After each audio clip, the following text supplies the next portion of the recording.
प्रदेश विधानसभा के आए नतीजों ने बहुजन राजनीति पर या दलित राजनीति पर कई सारे प्रश्न चिन्ह खड़े कर दिए हैं। जो राजनीति के धुरंधर थे, आपको बता दें कि कहीं ना कहीं धराशायी तो हुए ही, साथ ही आपको बता दें कि कई लोगों के सपने भी तोड़ दिए। हेलो फ्रेंड्स, मैं नरोत्तम लोरोली और आप देखना शुरू कर चुके हैं अम्बेडकर पीपुल्स वॉइस।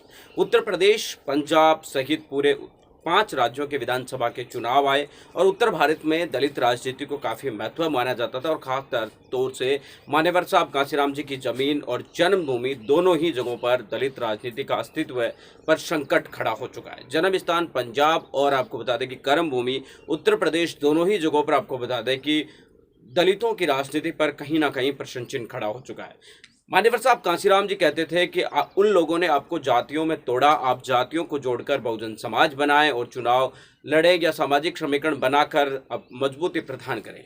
लेकिन क्या सही मायने में जो दलित राजनीति के आज के अगुवा है वो इस मिशन को या समीकरण को जोड़ पाए? अगर आप सही विश्लेषण करेंगे, सही से ध्यान से देखेंगे, तो मुझे नहीं लगता कि इसका कोई जवाब आप लोगों के पास मिल पाएगा। उत्तर प्रदेश में सबसे बड़ा दल बहुजन समाज पार्टी को माना जाता है। बहुजन समाज पार्टी के अलावा बहुत सारे राजनीतिक दल बने हैं बहुजन समाज के नाम पर, लेकिन अगर हम बात करें बीएसपी की, तो बहुजन समाज पार्टी में ऐसा कोई कद्दावर नेता बहन जी के बाद नजर नहीं आता जिसके अंदर वोटों को डाइवर्ट या इधर उधर करने की क्षमता हो, जिसके अंदर इतनी हिम्मत हो कि वो लोगों को अपनी ओर आकर्षित कर सके।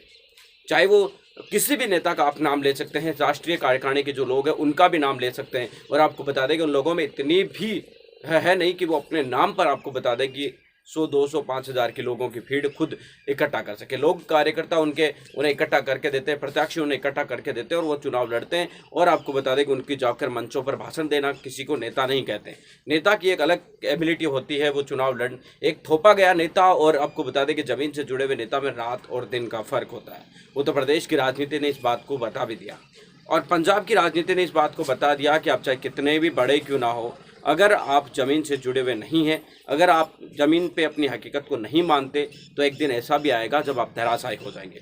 पंजाब में आपको बता दें कि आम आदमी पार्टी ने वर्तमान सहित करीब 5 मुख्यमंत्री, करीब पूर्व और वर्तमान, ऐसे करके 5 सीटों पर जो मुख्यमंत्री चुनाव लड़ रहे थे उनको चुनाव हरा दिया। उत्तर प्रदेश की इस राजनीति ने बहुत कुछ और पंजाब की इस राजनीति ने बहुत कुछ सिखा दिया।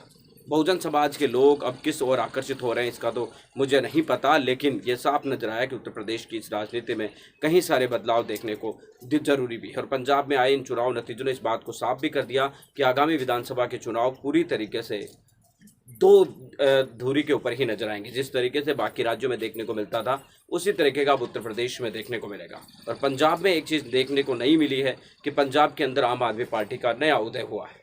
उत्तर प्रदेश के अंदर आपको बता दें बहुजन समाज पार्टी को मिले 13% वोट इस ओर आकर्षित करते हैं कि बहुजन समाज पार्टी का कोर वोटर अब आधा % ही बचा है।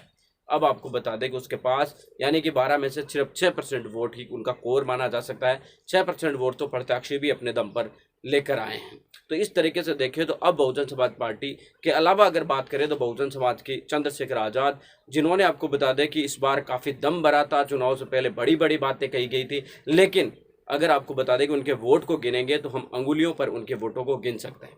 उनकी पार्टी को खुद चंद्रशेखर आज़ाद 7,000 से कुछ ज़्यादा वोट ले पाए। उसके अलावा एक प्रत्याशी 4,000 और एक प्रत्याशी 13,000 वोट ले पाया। उसके अलावा आपको बता दें कि आप प्रत्याशियों के उनके आंकड़े देखेंगे तो 500, 400, 600, 700 इस तरीके से दिखेगा, जो कि एक नोटा की जो संख्या होती है, नोटा बटन होता है, उससे भी कम ही नजर आती है। इसके अलावा आपको बता दें कि वामन मेश्राम की बहुजन मुक्ति पार्टी और तमाम पार्टियों ने भी चुनाव लड़ा था, लेकिन नतीजे जो थे वो ढाक के 3 पात थे।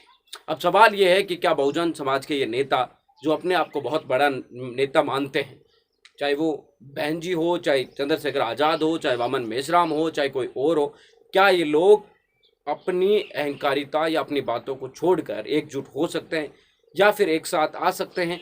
क्या इन लोगों को अपनी ताकत अब पता नहीं चल गई है कि उनके पास कितनी पोजीशन है या कितनी ताकत है?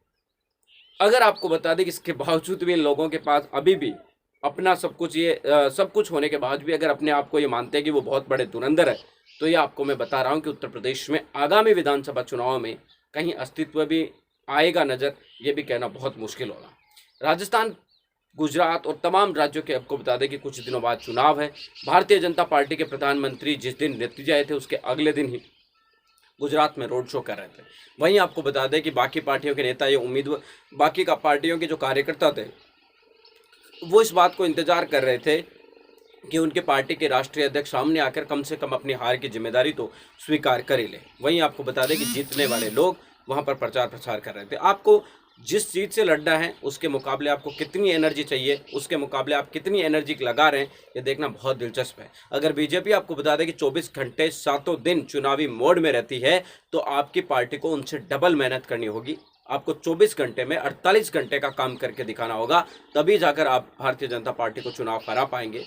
नहीं, आज के दौर में बीजेपी को आपको बता दें कि केवल जनता अगर उनसे उब जाए या उनसे काफ़ी परेशान हो जाए तो ही चुनाव हारा जा सकता है, वरना जो विपक्षी पार्टियां, उनके ऐसी बस की बात लगती नहीं है कि वो उन्हें चुनाव हरा सकती है।